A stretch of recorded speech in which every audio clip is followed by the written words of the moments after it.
Part 5. Roe continued its single-minded sprint forward. Its body was large, but it was running in the marsh, so its speed was about the same as that of a lizardman. Water splashed in all directions and a liquid cacophony echoed all around it. Its amber eyes had turned cloudy from the great heat, and two of its foreheads hung powerlessly. Even so, it continued sprinting forward. Another fireball came, striking Ro's body. The thermal energy contained within the fireball exploded forth and washed all over it. The pain was like being beaten all over its body. Its eyes felt drier than ever before, and the superheated air seared its lungs. Its entire body was burned, and the agony that had been wrecking Ro from just now told it that if it continued, its very life was forfeit. Even so, it continued running. It ran on. It continued forward, never stopping. The high temperatures stripped the scales from its skin and causing blood-spurting blisters to blossom upon it, but even so it carried on, straight ahead. An unintelligent beast would naturally have turned and fled, but Ro did not do so. Ro was a magical beast called a Hydra. There were many kinds of magical beasts. Some possessed greater intelligence than a human being, and some were little wiser than an average animal. Frankly speaking, Ro belonged to the latter category. The fact that Ro, who possessed the wits of an average beast, would continue forward, on the verge of death, towards Igva, the source of its pain, was entirely unexpected, nearly impossible to understand. Indeed, even its opponent Igva found it difficult to understand. He wondered if Ro was under the influence of some magical control. However, that was not the case. Indeed, that was not the answer. Igva would not be able to understand it. Ro, possessed of an animal's intelligence, was running with all its might for its kin. Ro had never seen its parents, yet hydras were not the sort of creatures to abandon their offspring. Beasts of their kind would live with one of their parents until a certain age, learning how to survive in the wild. But then, why did this not apply to Ro? That was because Ro was a mutant. Normal hydras had 8 heads when born, and as they grew older, they sprouted more heads, to a maximum of 12. However, Ro only had 4 heads at birth, so its parents had abandoned it, taking its siblings with them. Without the protection of its parents, even a young hydra who might someday grow into a powerful creature would surely perish in the harsh environs of nature. That is, if a certain lizardman had not passed by and picked it up. And so, Ro gained kin, a father, a mother, and a close friend, all rolled into one. As Ro's mind was about to break under the agony, it recalled a question it had always pondered in the past. Why was its body so big? Why did it have so many heads? It occasionally thought that as it looked at the dear parent who had raised it. As a result, Ro had also thought of something else.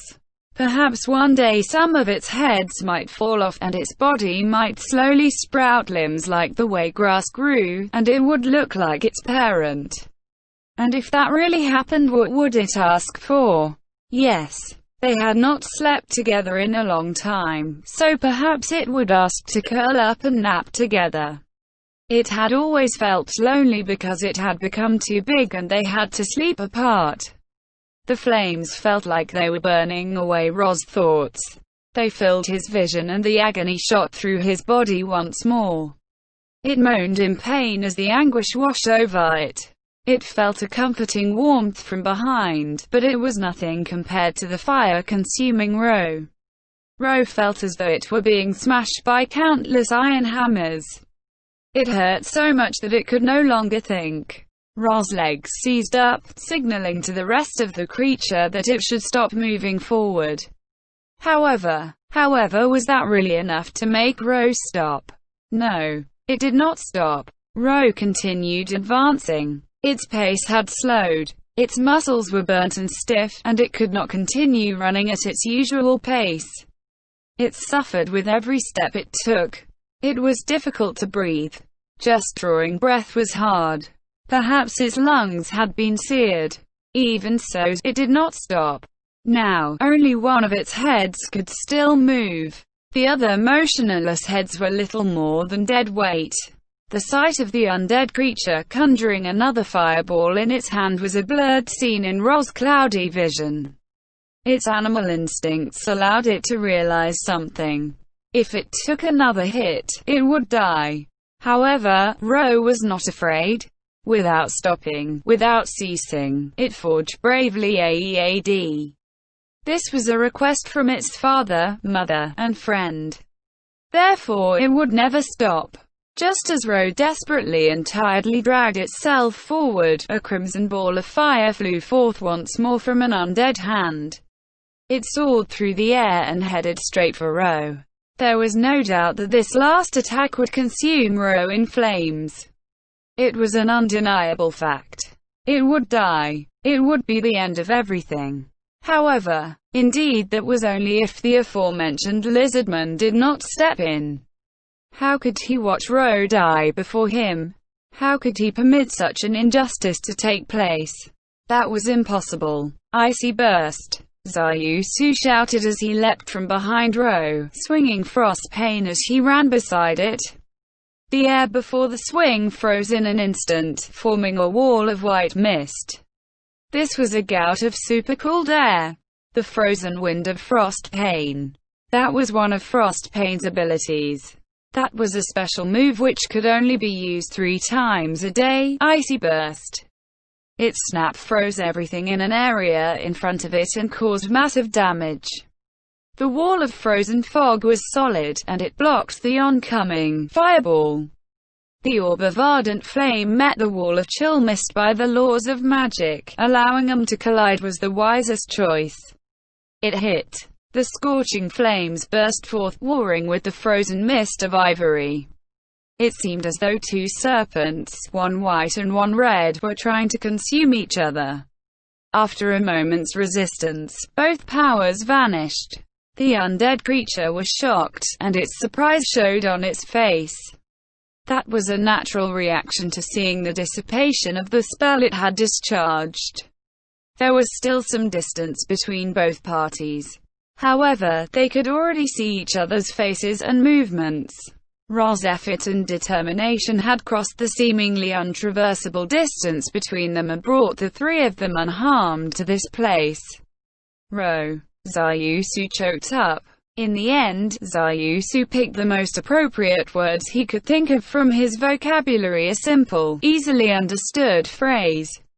"Thank you." As he left those shouted thanks with Ro, Zayusu charged forward without looking back, trailed by Zenbaru and Crush. An almost inaudible croak answered him. It was the sound of encouragement for its kin. Igva stared in silence. His fireball had been countered, and he could not stop himself from expressing his disbelief in words. This cannot be. Igva prepared to cast another spell. Naturally, it was still a fireball. He was not prepared to acknowledge that the lizard men charging at him had actually neutralized his magic.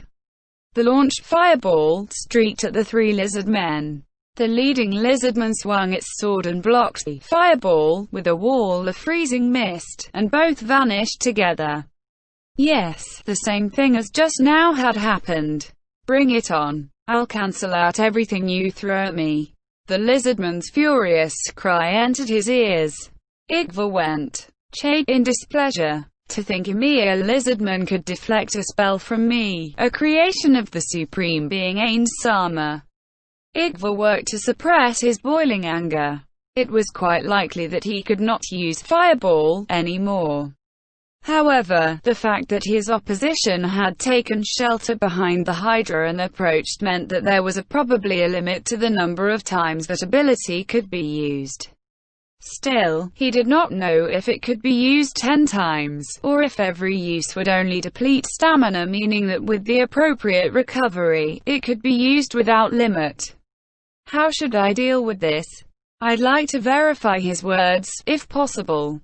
Igva could still discharge fireballs, but he could not tell you how much of the lizardman's words were truth or bravado. Less than 40 meters separated Igva from the lizard men. In addition, the lizardman charging him looked like a warrior. As an undead magic caster, Igva did not wish to be drawn into a melee. Therefore, his fireballs could no longer be used. He was not stupid enough to actually test how many more times his opponent could block his techniques under the circumstances. If only they had not hid behind that Hydra, that is to say, if they had not yet closed the gap, he might have attempted to verify their claims.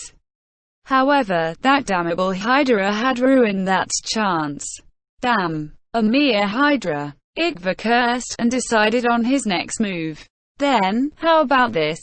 By coincidence, his foes had strung themselves out into a straight line. Igva extended a ginger and pointed at the 3 lizard men who were pressing in. Electricity crackled around that digit. Taste my lightning! A stream of white electricity flashed forward, and then Zayusu was still some distance away, but he could see the white light coruscating around Igva's finger. Lightning, Frost Pain's Icy Burst could defend against cold and fire elemental attacks, but Zayusu had never used it against lightning strikes, and he did not know if it would work. Then, would it be wiser to take a risk, or fan out to disperse the enemy's targets and minimize the damage taken? Zayusu gripped Frost Pain tightly. He could feel the electrical surge in the air, the proof that the lightning strike was aimed at him. Leave it to me. Zenbaru acted faster than Zayusu could, and leapt forward with a great cry. The spell discharged at the same time. Lightning. Resistance massive. Just when it seemed that the lightning bolt was about to pierce Zenbaru, his body instantly pumped up. In the end, the electrical discharge which should have pierced him and the 2 people behind him was scattered and deflected. Resistance massive. This was a monk ability, which discharged ki from the entire body to reduce magical damage. It was a technique Zenbaru had learned during his travels, after losing to Frost Pain's Icy Burst in the past. The technique could be used to defend against any spell which did damage, even if it did so in an area. Both sides gasped in surprise, but Zayusu and Crush, who believed in their comrade, were not overly shocked by this. Thus, while the undead magic caster reeled in surprise, the lizard men drew ever closer. As he dashed forth, Zayusu suddenly realized something. If he had used Icy Burst during his duel with Zenbaru, that move would have been countered by this technique, and Zenbaru would have used the opening to defeat him. Perhaps that was why he had been trying to get Zayusu to use that move on him. Ha! Like falling off a log. Zayusu smiled at Zenbaru's confident voice, but his face tightened up almost immediately afterwards. That was because Zayusu could hear an undercurrent of pain in his voice. If even a lizardman like Zenbaru could not hold back his pain, that implied his wounds were not light. In addition, if that technique had no weaknesses, he would not have agreed to the plan of hiding behind Ro. Zayusu looked AEAD. Less than 20 meters separated him from their enemy. The great distance between them had shrunk that far. As they drew closer, Igva realized that the people before him were powerful opponents, not to be taken lightly. The fact that they could counter his spells was worthy of praise. Of course, he had other ways to attack, but now he had to give some consideration to defense. Your excellent sacrifices. Perfectly qualified for me to demonstrate my power. Igva smiled coldly as he cast his spell. Summon Undead forth. Amidst a spray of bubbles, 4 skeletons emerged from the marsh to defend Igva, each holding round shields and curved swords. These undead were called skeleton warriors, and they were in a completely different league from regular skeletons. While he could have summoned other undead, he had chosen the skeleton warriors in order to resist cold attacks. Igva and other skeletal creatures like him were immune to cold damage. Protected by his bodyguard squad, Igva looked down upon the approaching enemy. It was the attitude of a reigning champion awaiting a challenger. The two of them finally drew near each other. Only 10 meters separated them now. They were only that far apart now.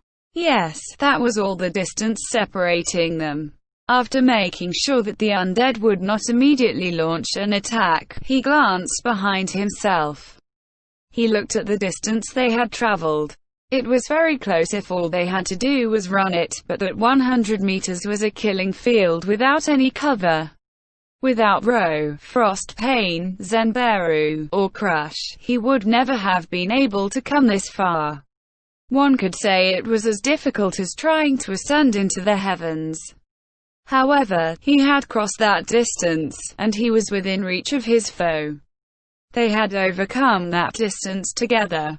As Zayusu saw the lizard men take Ro back to the village, he breathed a momentary sigh of relief. Then he chastised himself for his moment of laxity, and looked back at the undead before him. Zayusu could frankly admit that they were fearsome foes. If he had encountered them under different circumstances, he would have immediately elected to flee upon sighting them from far away. Just by standing before them, his instincts were screaming at him to flee, and even his tail was standing on end. From the corner of his eye, Zayusu noted that Zenberu and Crush's tails were exhibiting similar reactions to his left and right. The two of them must be thinking the same thing as Zayusu. Indeed, they were fighting the urge to flee as they faced the undead before them. Zayusu swished his tail, swatting him across the back. The two of them looked at Zayusu with looks of surprise on their faces. "We can beat them if the three of us work together," Zayusu said simply. "Well said, Zayusu. We can win." Crush used her tail to caress the spot on her back where Zayusu had swatted her. "Ha, now that would be something, wouldn't it?" Zenberu laughed, a look of pride on his face. And so, the three of them traveled the final stretch to their enemy. The distance between both sides was 8 meters.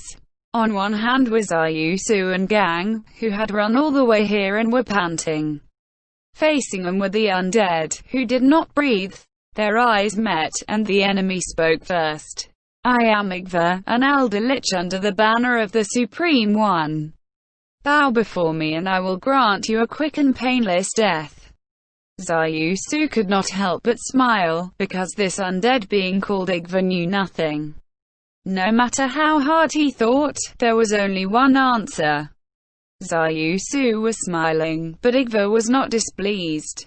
Instead, he quietly awaited their answer. Igva knew his strength, and he was confident that he could eliminate Zayusu and his companions.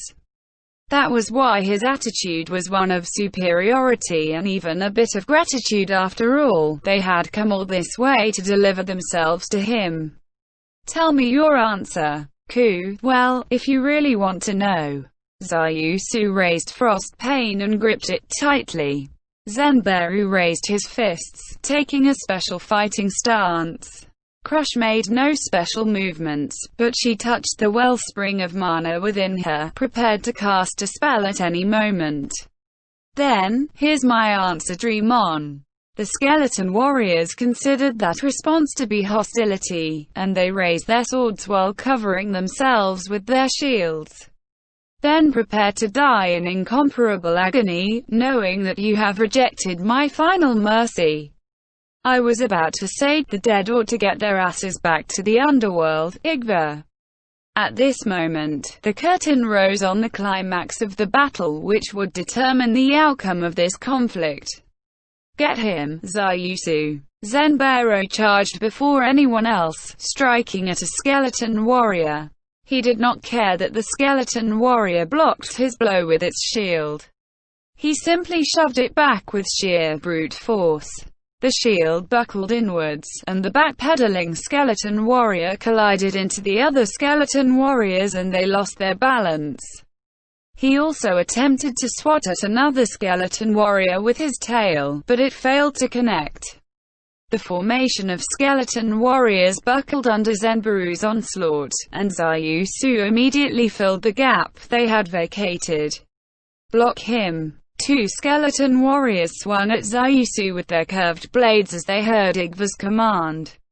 He could have avoided him if he wanted to. If he wanted to take the blows head-on, he could have blocked him with Frost Pain. However, Zayusu did neither. Evasion meant that he would slow down, and he did not want to make such a pointless move in front of Igva. Besides, somebody else had already made a move. Earthbind. The mud lashed out like whips, entangling the two skeleton warriors. Said whips of mud seemed like iron chains. They immobilized the skeleton warriors as Zayusu took advantage of the opening. Yes, Crush was there too. Zayusu was not fighting alone. He could entrust himself to his comrades. Even Crush's magic could not completely seal off her enemy's movements. The skeleton warrior's blades grazed Zayusu. However, those injuries meant nothing to him. The boiling hot blood within his soul disregarded the concept of pain. Zayusu opened up his steps with flying strides. He rushed at Igva, who was pointing at him. Even if he was hit by an attack spell, he was determined to eat the hit and keep running. You fool. No fear. Scare. Zayusu's vision shuddered. He began to wonder where he was as a nameless terror bloomed within him, and he felt as though something was going to lunge at him from the side. He stopped in his tracks. The scare spell had shaken his heart and kept his legs from obeying him. His mind told his legs to move, but his heart would not allow his body to take a step. Zayusu. Lion's heart. As Crush shouted those words, the terror melted away in an instant, and in its place was a rekindled fighting spirit. The spell that bestowed courage had exorcised the fear from his heart. Igva glared unhappily at Crush and pointed a finger at her. Interfering busybody. Lightning. There was a flash of white. Yeah. And Crush wailed. Zayusu's heart wavered. It was nearly consumed by an intense hatred, but he managed to control himself in the end. Hate was a useful weapon at times, but against a powerful enemy, it might end up working against him. When faced with a mighty foe, one need fiery passion and ice-cold logic. Zayusu did not look back. After Igva attacked Crush, it meant that Zayusu had an opening with which to draw closer.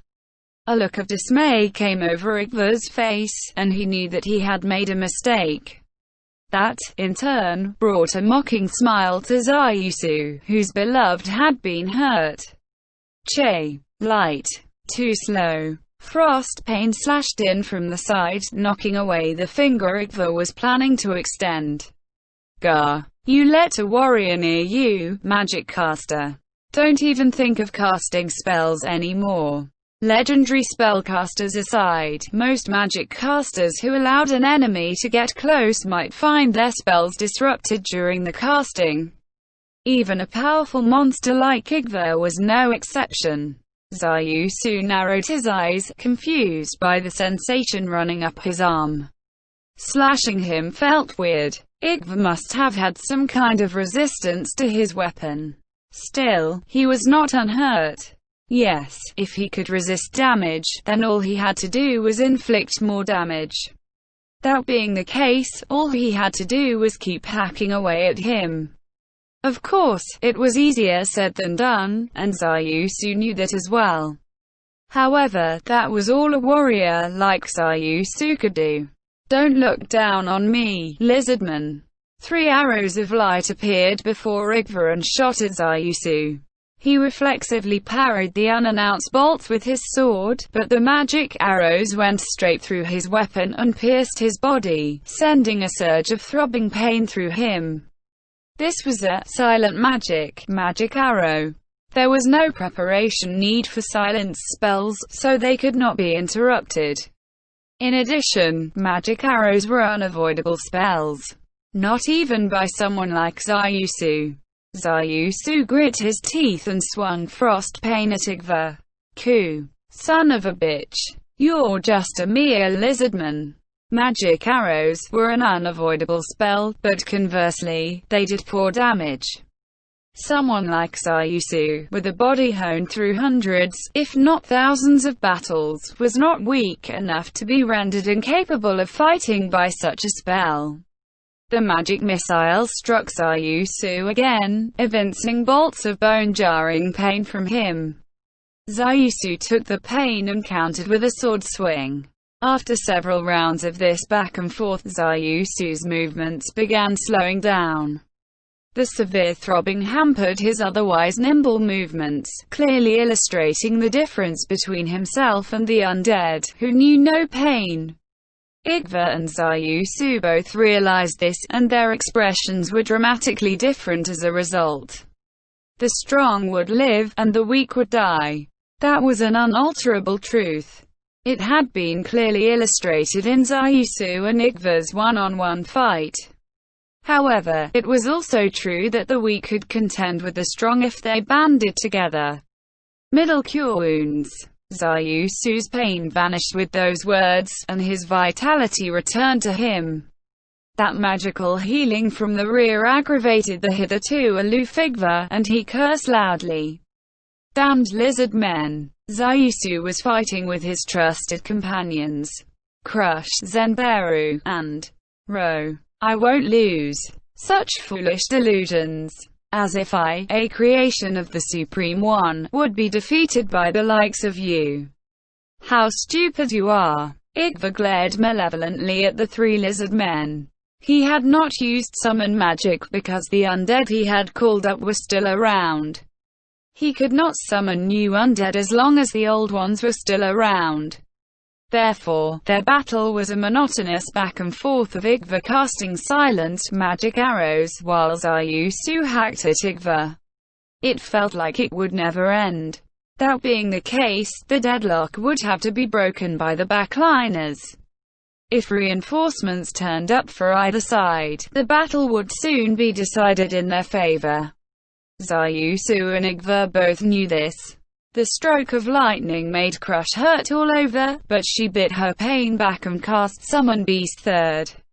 A huge, roughly 150 centimeters crab with an enormous right pincer appeared from the surface of the water, as though it had always been sleeping there and just woken up.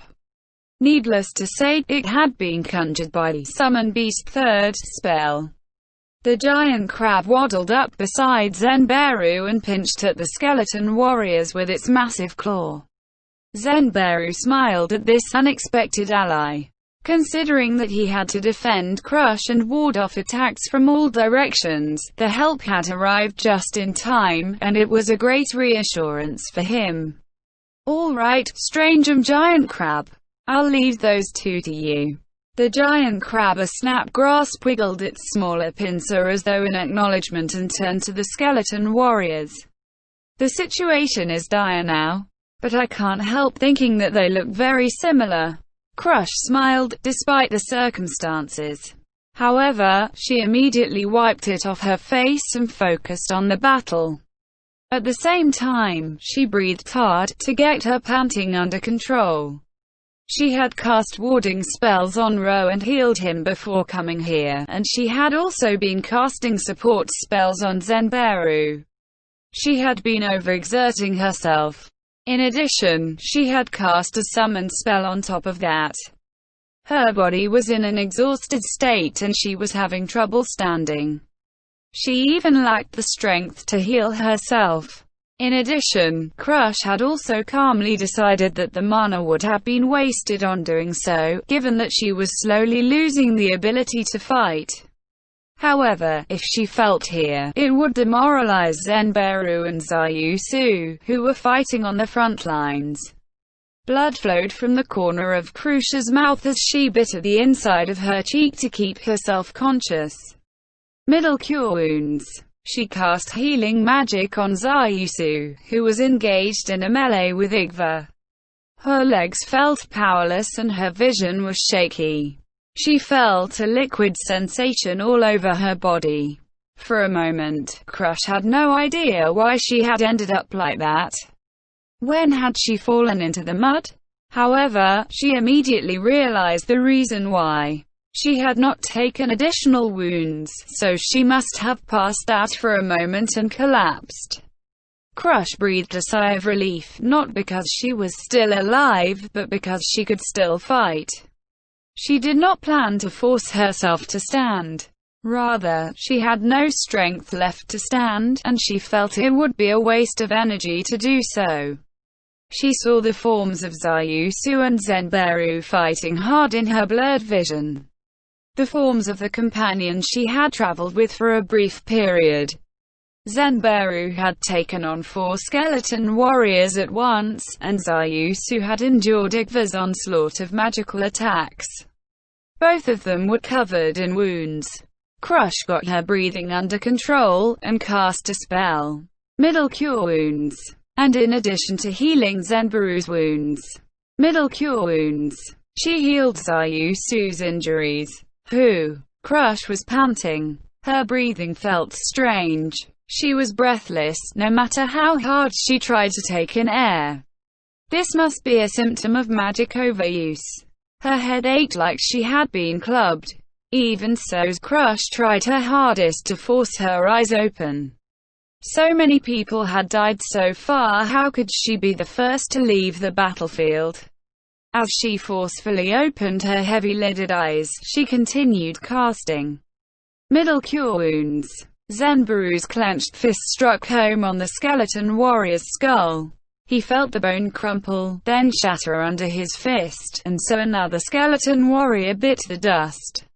"That's Tugar." He exhaled like he was breathing out all his fatigue and then eyed the rearing skeleton warriors. The giant crab Crush had summoned was nowhere to be seen, but thanks to its help in dealing with 2 of the skeleton warriors, Zenberu could wipe out the other 2. The situation had developed in this way thanks to Crush's support. 2 more. After those would deal with Igva would be next. He flexed his thick and powerful right arm. It was still working. His left arm was covered in wounds and almost useless. Zenberu had gone a bit overboard in using it as a shield. He glanced briefly to the limp, sagging limb. Forget it. It was a worthy sacrifice. Zenberu eyed the annoying thing and tried to move it. An intense pain filled his body. It hardly seemed as though it could come from moving his fingers. Still, is this a big deal? Just now, one of my friends refused to stop moving even after his heads became useless. How could I, Zenberu, do any less? Zenberu could appreciate how strong the skeleton warriors were after fighting them for this long. They were strong enough that 2 of them were enough to match him. Therefore, dealing with 4 at once meant that his chances of victory were very slim. After this, I'll stop eating mud crabs for a while to show my thanks. With that silent gesture of appreciation towards his favorite food, he glared murderously at the 2 skeleton warriors who were pressing in. He clenched his fist. He could still move. He could still fight. Frankly speaking, he was quite surprised by the fact that he could continue fighting. There's no point thinking about such stupid things. There was only one reason for that, right? Zenberu laughed at himself. He observed Zayusu's form behind the skeleton warriors, how he stood tall against that foe whose power overmatched his by far. Looks pretty heroic, doesn't he? Indeed. He could keep fighting because he had been struggling together with Zayusu, Crush and Ro. Oi oi oi, Zayusu, you're pretty damn beat up, aren't you? Worse than how you were in that fight with me. With a ferocious backhand, he smashed away one of the incoming skeleton warriors. However, he could not block the curved blade of the other one with his left arm, and he earned another gash on his side, near the wound Crush had just closed with magic.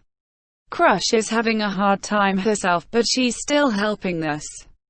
Good on her. Crush's magic healed Zenbaru's wounds once more. He could not turn back to verify, but it would seem her voice was coming from somewhere very close to the surface of the water. He could imagine the posture in which she was casting her spells, but even so, she was still casting them. What a remarkable female. If he had to take a wife, he would pick someone like her. Zenbaru was slightly envious of Zayusu now. I won't show you the disgraceful sight of me going down first. He feinted with his massive arm, and then swiped with his tail. Then he laughed coldly, commenting that he was older than either of them. The two skeleton warriors slowly drew closer, their shields raised. The way they blocked his view of Zayusu angered Zenbaru. Get lost, I can't see his manly back. With a roar, Zenbaru strode forth. Igva and Zayusu's evenly balanced back and forth continued.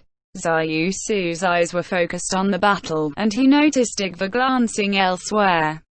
The Elder Lich's undead face contorted in a savage grin, and Zayusu's heart seemed to freeze as he heard what came next.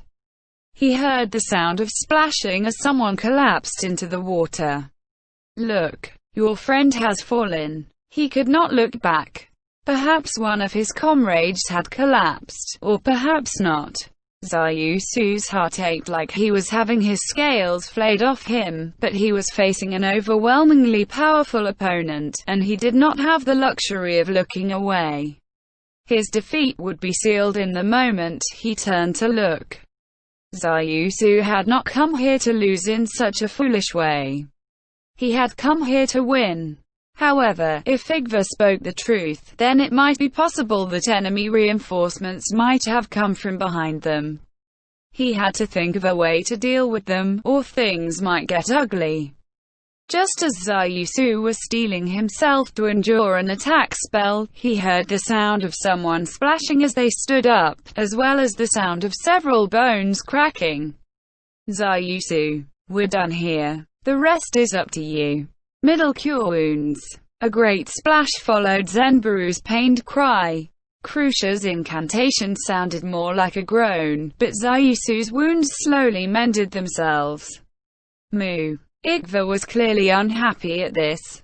Even without looking, he could tell that the other two had done their part. That would mean that after this, my turn. Igva blocked the slash from Frostpain. I, Igva, am an Elder Lich, but don't look down on me because I'm not a melee fighter. Despite his tough talk, Igva had already surmised that his chances of victory were slim. Given the difference in their strength, he might be able to win in a one-on-one battle. However, the White Lizardman had been healing his wounds all this time, so now Zayusu had the advantage in vitality. In addition, he could only block 1 out of every 3 strikes made at him. That meant the other 2 would hit him. While Igva was resistant to slashing weapons like skeletons, and he was not worried about the additional cold damage Frostpain inflicted, his situation was still quite dire. He panicked. He was a creation of the supreme being Ainzulgaon and the commander of this army. He could not afford to lose here. Igva wanted to summon a few more undead soldiers, but he needed time to cast the summoning spell. Therefore, it was difficult to get the spell off while his enemy was right in front of him. If this kept up, victory would go to his enemy. With that in mind, Igva fell back to his last resort. It was not an ideal method, it might even be the worst course of action if things went poorly, but it was the only card he had left to play. Zayusu was confused by Igva turning to run, but he pursued regardless. Igva took a full power hit from Zayusu square in the back and wavered, but did not fall. Zayusu clicked his tongue at Igva's seemingly inexhaustible vitality and immediately gave chase after the fleeing Igva. Igva turned, his face distorted with an anger that seemed unbecoming on an undead being, but his expression was tinted with shades of delight. Sizzling in his hand was a crimson lighter, fireball. Confusion filled Zayusu's mind as he drew close. Does he plan to use an area effect spell at such close range? Is he prepared to sacrifice himself? No. A thrill of fear ran through Zayusu's heart as he realized Igva was not looking at him. Igva's eyes were directed behind Zayusu at the fallen Crush and Zenbaru. What should I do? Zayusu racked his brains. Igva was leaving himself wide open. If he ignored the two of them, he could finish off Igva. But if he wanted to save them, it was hard to predict how the battle would turn out. Both of them were badly hurt, and a single misstep might prove fatal. WuxRWorldAudio.com. Had they not come so far for this objective to beat Igva? Many people had died for this cause as well. In that case, he ought to abandon them. They would probably smile and forgive him. Zayusu would probably do the same in their position. However, Zayusu would not choose to leave comrades he had fought and bled with to die. In that case he would help them, and then destroy Igva. After making up his mind, things became very simple. Icy burst. Zayusu erected a wall of freezing fog which billowed up from his feet. Gua. The frozen vortex froze Zayusu solid for a moment. The pain filling his entire body was beyond words. Zayusu fixed his eyes intently on Igva to prevent himself from losing consciousness, struggling against the pain. As he grit his teeth and wailed in pain, the icy mist enshrouded him and drifted in all directions. As Igva saw the spreading white mist, he grinned, his expression seemingly saying, "Just as planned." His foe could have won if he had abandoned his friends, but yet he had done this. Igva was immune to cold and electrical damage, which was why he could stand tall amidst the current of freezing air. He crushed the fireball in his hand back into mana, because allowing it to touch the wall of white which now surrounded him was a self-destructive gesture. Once this white mist cleared, he could finish off the other two lizard men. First, he had to eliminate the one that was still standing. Igva looked around, and snarled.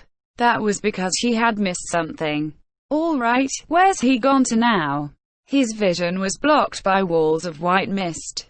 Igva possessed dark vision, but he could not see through environmental conditions which impeded visibility. Therefore, he had lost track of his enemy's location. Still, there was no need to worry too much. Judging by that pain-filled cry, his opponent ought to have been badly hurt. Come to think of it, given that the cold was powerful enough to repel a fireball he had projected, he ought to have taken cold damage comparable to being hit by a fireball himself. Taking a hit like that while being so badly wounded might be fatal. That being the case, he could take his time and torment him slowly afterwards. His goal now was to get out of this bank of fog. As the idea came up, Igva immediately discarded it. Right now, moving would expose his position. Rather than retreat, he ought to summon more undead. As long as he had meat shields in place, victory was his, even if the lizardman was not dead yet. Just as Igva was about to cast his spell, he heard a sudden splashing. Frost Pain. It was one of the 4 treasures of the lizard men, passed down through the generations. According to legend, Frost Pain was made from the ice when the lake had frozen over for the only time in its history, and it possessed 3 magical powers. The first was the cold aura wreathing the blade, which inflicted additional cold damage on every successful blow. The second was its trump card, Icy Burst, usable only 3 times a day. And the third was, the sound of something cutting through the air reached his ears. Before he realized what was going on, he saw the point of a blade before his eyes. A great impact rocked Igva's cranium. The blade that had pierced his left eye rattled his head. Igvar howled in surprise as he finally realized what was going on. "Gawa, why aren't you dead?" As frost pain sank deeper into his left eye socket, he felt his vitality drain away in torrents. The fog steadily dispersed, revealing Zayusu, whose body was dusted with a light coating of frost. He stood before Igvar, who was unsteady on his feet given that he had a sword sticking out of his head. Igvar could not understand how Zayusu was still standing after such a powerful cold-based attack. That was due to the third power hidden within Frost Pain. It was a defensive ability which imparted resistance to cold attacks. Of course, even Frost Pain could not completely cancel out the power of Icy Burst. It was hard enough for Zayusu to stay on his feet after taking that cold damage. His breathing was ragged, his movements were sluggish, and his tail was sprawled limply on the ground. He was barely capable of fighting on. In fact, that last blow of his had not been aimed at all. He had simply acted on instinct, fueling that blow with the last dregs of his strength.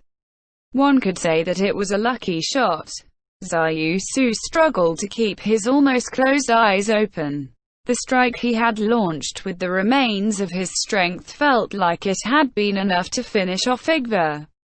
No longer able to fight, Zayusu looked at Igvar, an expectant look on his face. Igvar shook and struggled. Perhaps Igvar could no longer sustain his bodily integrity, but the skin of his face tore and his bones fragmented, while his clothes fell into tatters. It was only a matter of time before he was destroyed. Just as Zayusu thought he had won a miraculous victory, a bony hand seized him by the throat. "I am a vassal created by the Supreme Being. How can I die like this?"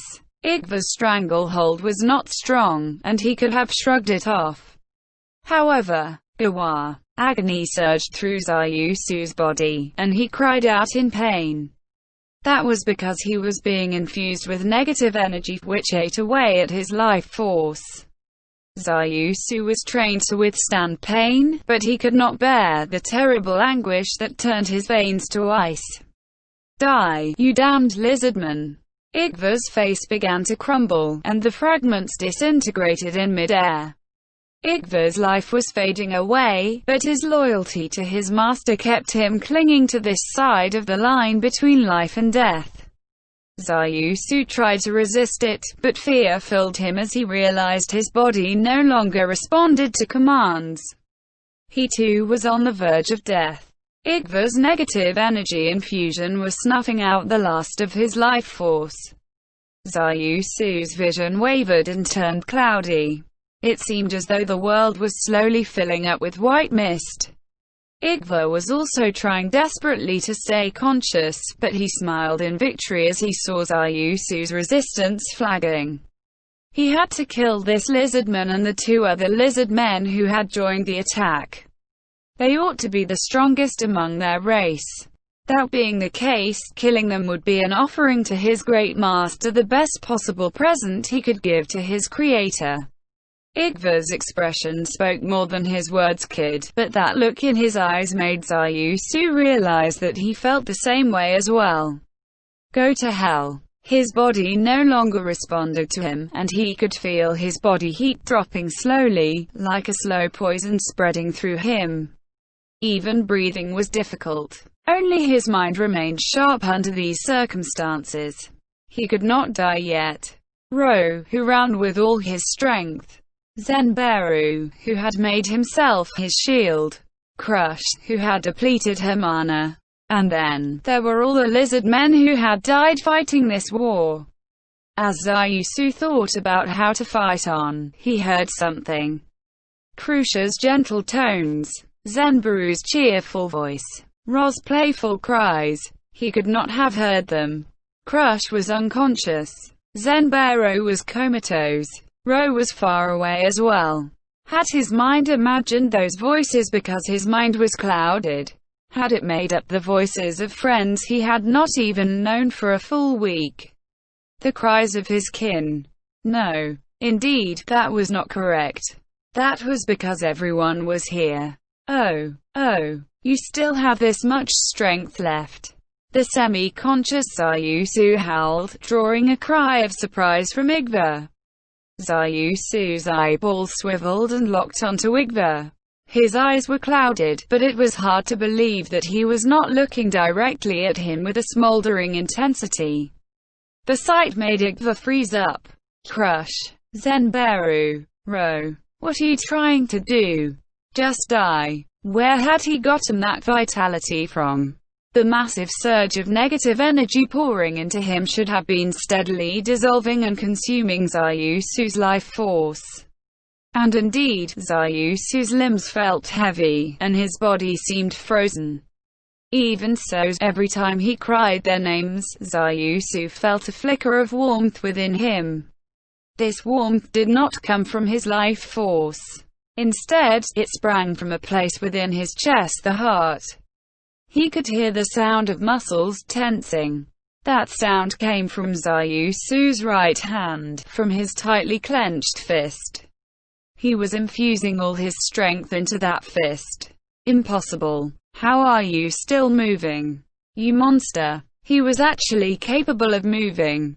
That was a truly unbelievable sight. Emotions raged within Igva's heart, but he strove to suppress them. He was Igva, the overall commander of the forces of the Great Underground Tomb of Nazarick during this expedition, and most importantly, he was the creation of the Supreme Overlord of Death Ainzu Orgaon. A mighty being like himself could not possibly be defeated like this. Die. This is the end for you, monster. He was faster. Yes, the speed of that full power strike was faster than the rate at which Igva was infusing negative energy. The tightly clenched fist struck the hilt of frost pain, and Zayusu's knuckles bled. Struck by such a heavy blow, the blade pierced clear through Igva's skull. Oh. As one of the undead, Igva did not feel pain, but he could still understand that the negative energy which animated him had vanished. How could this? Sama. The full understanding of his failure dawned in Igva's eyes. As Zayusu collapsed like a puppet whose strings had been cut, there was a loud splash. Please, forgive me. And Igva's body fell with him, accompanied by the apology to his master. The interior of the room was silent. Nobody could believe what they had just seen, and so nobody spoke. The sole exception was the maid Entama. Kositas-sama, it seems Ainz-sama has sent for you. Understood. Kositas turned to face Entama, his head lowered. He bit back his shame as his vassals looked upon him with unease. But on the other hand, he wanted to offer praise. After all, that had been an exciting battle. To think the foe had actually turned the impossible into the possible. Granted, the Elder Lich had made some errors in judgment, but under normal circumstances, the Elder Lich should still have won, despite his mistakes. Amazing. Truly amazing. Kositas repeated those words to express his heartfelt opinion. They had hurdled that incredible obstacle. What shame, Kositas breathed as he watched the lizard men dancing and singing in triumph through the mirror. The warriors it showed were extremely weak, but they had kindled Kositas's fighting spirit. What shame. Kositas hesitated. He picked out the most frightening scenario from the many in his mind, thought on it, and made a decision. Let's go.